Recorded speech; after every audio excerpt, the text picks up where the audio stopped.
Turma, Leonardo Clement aqui, e nesse vídeo eu vou falar sobre o trágico acidente que aconteceu com o apresentador Gugu Liberato. Bom, antes de iniciar o vídeo, eu gostaria de dizer que eu não me sinto confortável em falar sobre isso, porque eu sei do quanto sofrimento isso envolve em relação à família, aos amigos e por aí vai. Eu mesmo perdi o meu pai em 2016 numa tragédia, num acidente, com a idade bem parecida com a do Gugu. Se não me engano, o Gugu tem uns 60 anos, meu pai quando faleceu tem uns 56. Mas eu utilizo sempre nas minhas palestras, nos meus cursos, o que aconteceu com meu pai como forma de conscientizar os alunos, tocar o coração dos alunos e com o objetivo primário de evitar que outras famílias passem por um sofrimento de algo que poderia ter sido evitado. Então nesse vídeo eu vou falar sobre situações, sobre conteúdos que podem evitar que famílias passem pelo sofrimento que a família e os amigos do Gugu Liberato e todos aqueles que tinham carinho por ele estão passando neste momento. Bom, pelo que eu entendi da cinemática desse acidente, pode ser que a informação não seja muito precisa, mas foi mais ou menos isso que aconteceu. O Gugu foi subir no sótão, aparentemente, para mexer em alguma coisa, não sei se foi ar-condicionado ou mexer em alguma coisa no sótão. Aparentemente era um sótão que tinha um piso de gesso e por algum motivo ele caiu e aparentemente a cinemática aponta para uma queda onde a cabeça bateu primeiro no chão, porque aparentemente não haviam fraturas de membros. Eu não estou aqui para saber se exatamente isso que aconteceu ou não. O importante aqui é falar sobre os princípios do que aconteceu e do que poderia ser feito no pré-hospitalar, que é o tema do nosso canal, para dar uma maior chance de sobrevida. Porque todos nós sabemos que infelizmente o desfecho desse caso foi um desfecho negativo, foi o pior desfecho, já que ele levou o Gugu ao óbito. Bom, primeira coisa, falando em cinemática, normalmente para que acontecesse um TCE de tamanha gravidade e sem haver fraturas em membros, etc., bom, a gente interpreta que provavelmente ele caiu com a cabeça em primeiro lugar. O que não é comum desse tipo de queda. Ou houve um desmaio lá em cima por um motivo clínico, então pode ser um trauma secundário a um mal-estar clínico, pode ter sido também um TCE lá no sótão, a cabeça que bateu em algum lugar e que uma perda de consciência levou a cair e a atravessar esse piso aparentemente de gesso, e ele não teve defesa, que normalmente se defenderia com as pernas, com os braços, e poderia aliviar inclusive o trauma craniano. Aparentemente isso não aconteceu. Quando a gente fala de trauma, é sempre importante a gente salientar que a medida mais importante em qualquer situação de trauma é a prevenção. Então a melhor forma é evitar que isso aconteça. Não vou entrar no quais seriam as medidas de prevenção para esse caso específico, porque eu não sei exatamente o que aconteceu antes e o que levou ao acidente. Mas dá para a gente falar sobre o próprio traumatismo crânioencefálico, que é o que aconteceu com ele, no atendimento pré-hospitalar. Eu quero dizer aqui o que uma equipe de suporte básico de vida chegando na cena e o que uma equipe de suporte avançado de vida poderia fazer para dar maiores chances de sobrevida com o mínimo de sequelas possível. Bom, primeiramente, uma equipe de suporte básico de vida, ela tem, claro, recursos limitados em relação ao suporte avançado, e eu vou começar pelo suporte básico. Mas antes disso, entendermos um pouco da fisiopatologia do que leva um paciente vítima de TCE à morte. O traumatismo crânioencefálico vai levar a um aumento da pressão intracraniana, seja pelo hematoma que pode se formar, um hematoma epidural, um hematoma subdural. Existe também a possibilidade de hemorragia subaracnoide, hematoma subaracnoide, hemorragia intraparenquimatosa, o próprio edema cerebral que vai se formando. Então, todo esse aumento de volume na calota que é fechada faz com que o cérebro tem até uma capacidade de tirar alguns componentes através da doutrina de Monroe Kelly, consegue diminuir um pouco a quantidade de sangue, a quantidade de líquor que tem para poder acomodar esse volume extra, mas em determinado momento não tem mais o que tirar e aí a pressão começa a aumentar muito dentro da cabeça. Quando a pressão intracraniana aumenta, diminui o fluxo sanguíneo cerebral, óbvio, o fluxo é mais lentificado e isso vai levar à isquemia, à morte das células cerebrais, que é um órgão nobre, que tem baixíssima tolerância à isquemia, perda das funções, e isso pode levar o indivíduo a uma morte cerebral, que é o caso do Gugu. Não houve morte cardíaca, por esse motivo que houve a doação dos órgãos, por sinal, algo muito louvável, que vai ajudar dezenas de pessoas, porque a família optou por doar os órgãos, algo muito importante. Temos inclusive vídeo aqui no canal falando sobre doação de órgãos, uma palestra do professor André Durães, que vale a pena ser assistida, mostrando vidas salvas através de órgãos doados. Então foi possível fazer a doação de órgão porque a morte foi cerebral.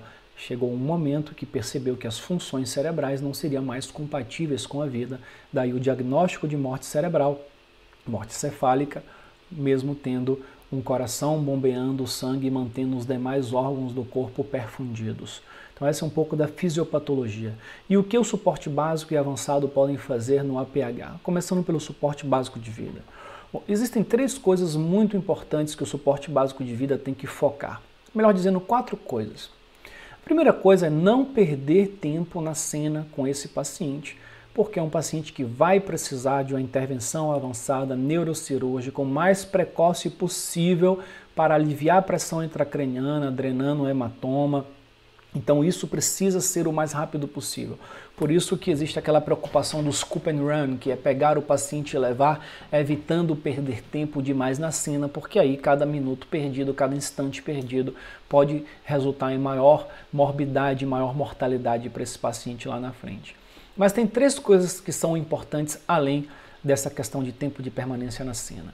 É importante que esses pacientes eles mantenham uma saturação de oxigênio, de preferência de 94% para cima, porque qualquer queda na saturação de O2, esse paciente ele pode apresentar alterações respiratórias, porque a pressão intracraniana pode afetar o centro respiratório na região do tronco, bulbo cerebral, e fazer com que esse paciente tenha dificuldade de respirar. E se já tem uma dificuldade de levar o oxigênio para o cérebro, devido ao aumento da pressão intracraniana, devido à diminuição do fluxo sanguíneo cerebral, então nós temos que garantir que o oxigênio que chegue, ele chegue o mais oxigenado possível para ofertar o oxigênio de forma otimizada para o encéfalo que já está deficiente em perfusão. Então a primeira coisa é manter essa saturação otimizada.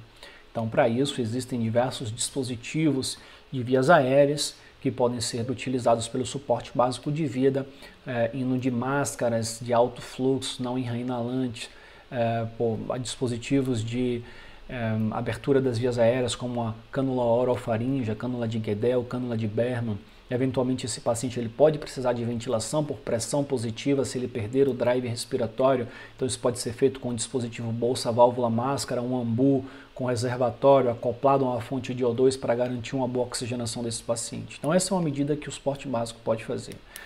Além disso, é importante também, preferencialmente, manter a pressão desse paciente acima de 90 milímetros de mercúrio e, se possível, acima de 100 milímetros por mercúrio. Dificilmente esse paciente vai apresentar uma hipotensão, porque a hipotensão ela deve vir mais frequentemente quando estiver associada a algum tipo de choque, seja um choque hipovolêmico do tipo hemorrágico ou um choque neurogênico, por exemplo, um caso de uma cinemática parecida, poderia acontecer um traumatismo raquimedular alto, e aí nesse caso o TCE associado à hipotensão é catastrófico, então nós temos que manter essa PA de preferência ali em 100 milímetros de mercúrio no mínimo 90, idealmente acima de 100 milímetros de mercúrio, para garantir uma boa perfusão cerebral. É um raciocínio que é um pouco diferente do choque hipovolêmico do tipo hemorrágico, onde tem um conceito de hipotensão permissiva, onde nós sabemos que aumentar demais essa pressão, principalmente através dos fluidos que nós utilizamos no pré-hospitalar, que são os cristalóides, ou seja, que não estão repondo hemácias, vão fazer hemodiluição,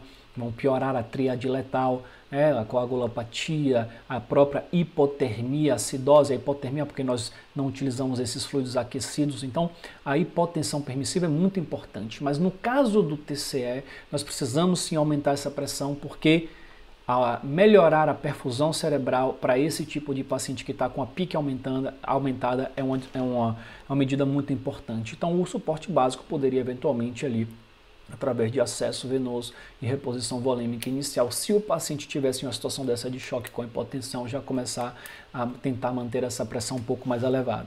O terceiro aspecto que o suporte básico de vida pode se preocupar é medir um HGT, ou seja, ver a glicemia e evitar a qualquer custo situação de hipoglicemia nesses pacientes, que a glicemia também, a glicose é um combustível tão importante quanto o oxigênio para o funcionamento adequado das células cerebrais. Então o sangue está levando ali principalmente glicose e oxigênio. Se a gente cuidou do oxigênio mantendo uma saturação adequada, vamos cuidar também da glicemia, evitando episódios de hipoglicemia, eventualmente fazendo reposição de glicose mesmo endovenosa.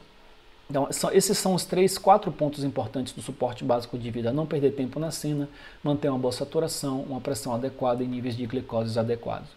O suporte avançado de vida, ele pode lançar mão de outras medidas para ajudar esse paciente, como, por exemplo, uma via aérea avançada naqueles pacientes que estão já rebaixados, com uma escala de Glasgow de 8 para baixo, com a preocupação de garantir uma proteção da via aérea.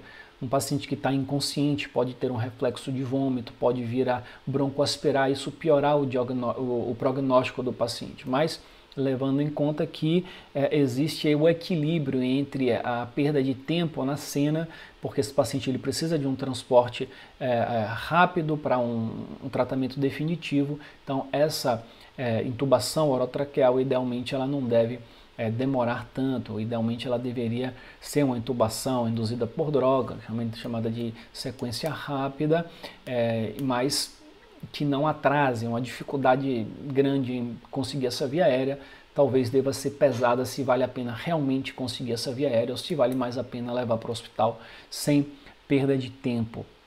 Outras medidas que o suporte avançado pode lançar mão em casos catastróficos de aumento extremo da pressão intracraniana, onde já existem sinais de herniação cerebral ali, onde o tecido cerebral, o parênquima, ele começa a tentar sair da calota craniana por onde der, pela face tentorial, pelos forames ali, onde os pares dos nervos cranianos acabam passando. Então, quando existe essa pressão intracraniana tão grande ao ponto de gerar uma herniação cerebral, o paciente apresenta alguns sinais característicos, como, por exemplo, uma anisocoria, que é uma pupila dilatada de um lado através da compressão do nervo oculomotor, então tem uma pupila de um tamanho diferente da outra, sinais de lateralização através da compressão do trato motor, onde o paciente pode estar com alterações neurológicas do tipo hemiplegia, hemiparesia em um lado do corpo, outras alterações como diminuição do nível de consciência, náuseas e vômitos. Isso podem significar que essa pressão intracraniana está comprimindo as regiões mais protegidas ali no centro do encéfalo, na região do tronco cerebral, e nós precisamos eventualmente tentar diminuir um pouco essa pressão intracraniana antes mesmo do paciente chegar na mão do neurocirurgião ali, através de um procedimento cirúrgico. Mas lá no APH, quais são essas medidas possíveis para a redução de pressão intracraniana?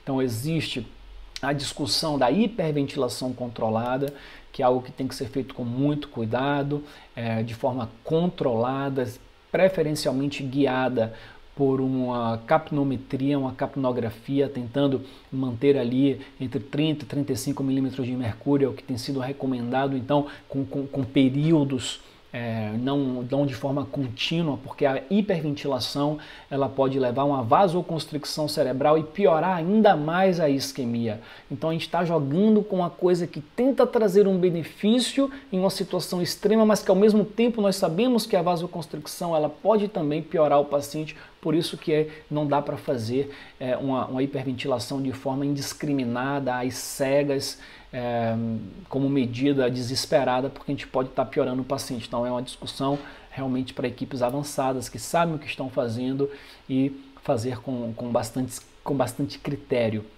O outro aspecto seria o uso de soluções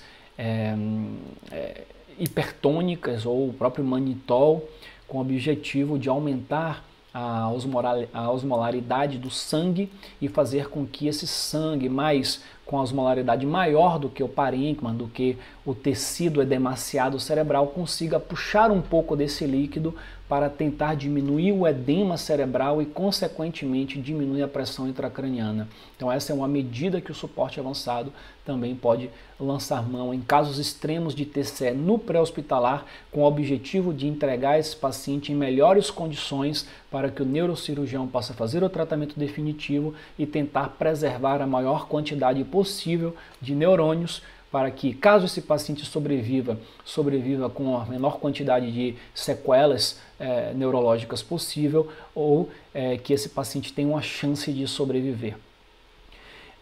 Claro que situações muito graves, onde às vezes existe uma demora de atendimento inicial, como aconteceu infelizmente com o Gugu, é muito difícil que a parte intra-hospitalar consiga salvar esse paciente. Conseguiram salvar os órgãos, mas não conseguiram salvar a vida, porque o pré-hospitalar faz uma diferença muito grande. O início do atendimento e essas medidas iniciais.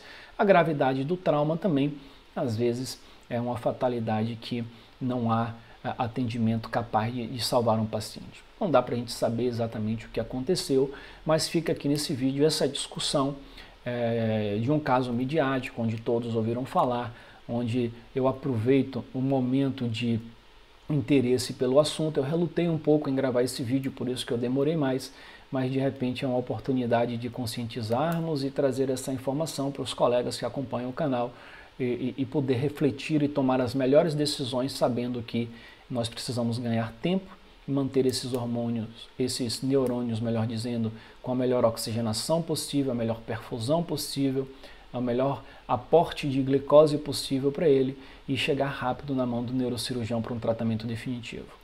Bom, provavelmente eu não falei tudo que poderia ter falado aqui, é algo resumido, mas caso você possa contribuir com mais informações, está aqui a caixa de comentários, pode ficar à vontade para a gente poder tirar dúvidas, debater e trazer mais informações para essa discussão. Então, obrigado por ter acompanhado, a gente se vê no próximo vídeo. Tchau, tchau.